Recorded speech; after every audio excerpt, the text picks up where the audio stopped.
আসসালামু আলাইকুম। সবাই কেমন আছেন? আশা করি সবাই অনেক ভালো আছেন।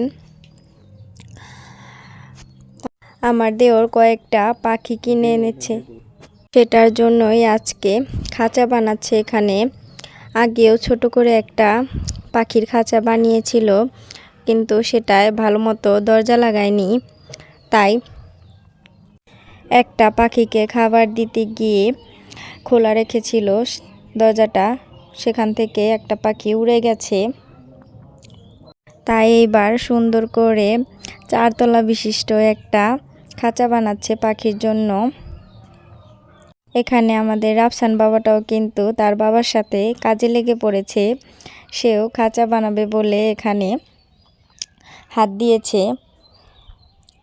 সে কিন্তু অনেক পাকনা আর দুষ্ট হয়েছে। যাকে যেটা করতে দেখবে সে তখনই সেটা করবে তার সাথে। পাখির খাঁচাটা কিন্তু মোটামুটি প্রায় হয়ে এসেছে। তারপর এখান দিয়ে নেট লাগাবে সুন্দর করে। আগেও একটা ছোট খাঁচা বানিয়েছিল, কিন্তু সেটায় পাখির জায়গা হয় না। তাই আবার এই বড় করে এই খাঁচাটা বানাচ্ছে এখানে। আমার দেওর কিন্তু অনেক কিছুই বানাতে পারে অনেক সুন্দর করে।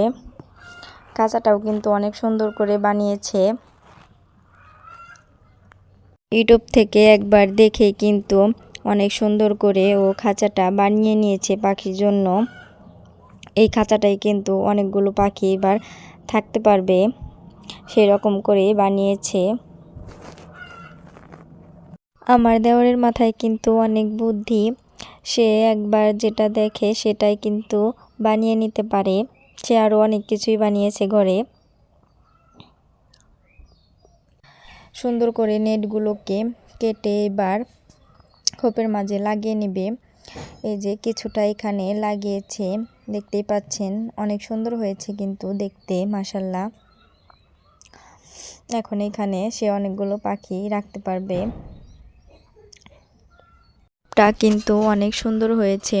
দেখুন, বানানোর পরে আমার দেওয়ার পাখিগুলোকে খোপের ভিতর রেখে দিয়েছে। আর কিছু বাচ্চা এসে দেখুন পাখিগুলোর সাথে দুষ্টুমি করছে। এইখানে আমার দেওর 2 জোড়া পাখি কিনে এনেছিল। এরপর আরও পাখি কিনে আনবে। নিচের আরও 2টা খাঁচা বাকি রয়েছে, সেগুলোতেও কোয়েল পাখি কিনে রাখবে। তো সবাই ভালো থাকবেন, সুস্থ থাকবেন, আর আমাদের জন্য দোয়া করবেন। আল্লাহ হাফেজ।